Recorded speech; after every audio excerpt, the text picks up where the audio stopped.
Gregor, kako je ova reprezentativna pauza ostavila traga na tebe? Pa dobro, mislim imao sam vremena da odmorim malo par dana, onda sam radio individualno, tako da dobro sam se spremio na to sad kad smo krenuli, kad su se svi vratili i sad radimo dobro da se što bolje pripremimo za sljedeće utakmice. Igokea, ekipa koja je izuzetno neugodna na svom parketu u Laktašima, što je i Zvezda osetila na svojoj koži. Da, čeka nas put do Laktaša. Igokea igra u mnogo dobrom ritmu. Ima mnogo ovih kombinovanih odbran na koje moramo da se spremimo, da znamo na koji način da ih napadamo, a u odbrani da igramo fizički, agresivno, ovako kako i posljedne utakmice i to je to, idemo na pobjedu.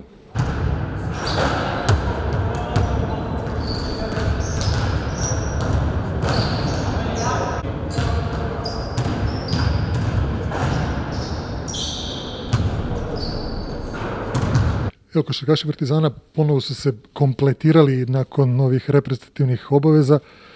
Kakva je specifičnost rada posle ovakvog ciklusa? Razda imali smo dosta igrača po reprezentacijama, praktično sem Iletića, Zaka i Kevin Pantera, svi ostali su bili u nekim programima i malo glas. Probali su da rade individualno par treninga, a onda u ponedeljak smo se skupili s tom grupom igrača koja nije radila, ostali su imali slobodan dan. U utorak su neki se vratili, danas je bio prvi trening da su došli i ostali zbog raznoraznih komplikacija oko načina kako su se vratili.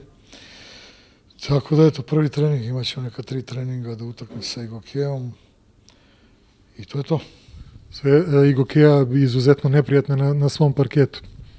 Odnosno teška, ajde neka. Je dobar tim bilo gdje da igra, tako da sigurno iziskuje veoma dobru pripremu i mi smo probali da reagujemo i juče na treningu i danas i naravno radit ćemo i sutra.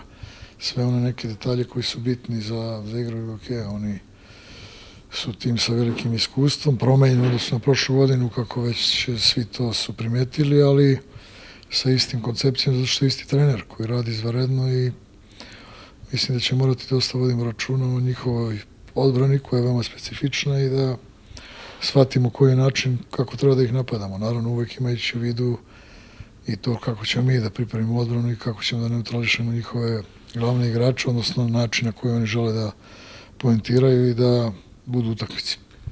Koliko remeti, a koliko s druge strane prije i godi da, ako se ne dobro sračeno, imali ste 8 reprezentativaca u raznim selekcijama? 9 reprezentativaca, zato što... 6 Partizanovih, Kuruc, Madar, i koji onda 9? Madar i bio u reprezentaciji takođe Dallas Moore. A da. I on je bio u reprezentaciji. Pa to je nešto što je najlepši dan klub, da ima dosta igrača koji igraju iz reprezentacije svojih zemalja. Tako, ja sam prezadovoljan s tom činjenicom i rekao sam im da je to velika čast i obaveza, naravno, igrati iz reprezentacije svoje zemlje. Meni to apsolutno ništa nije smetalo i volio bih jednog dana kad bi bili svi u raznoraznim reprezentacijama. To je dokaz da imaju kvalitet i da iz nekog razloga igraju za Partizan.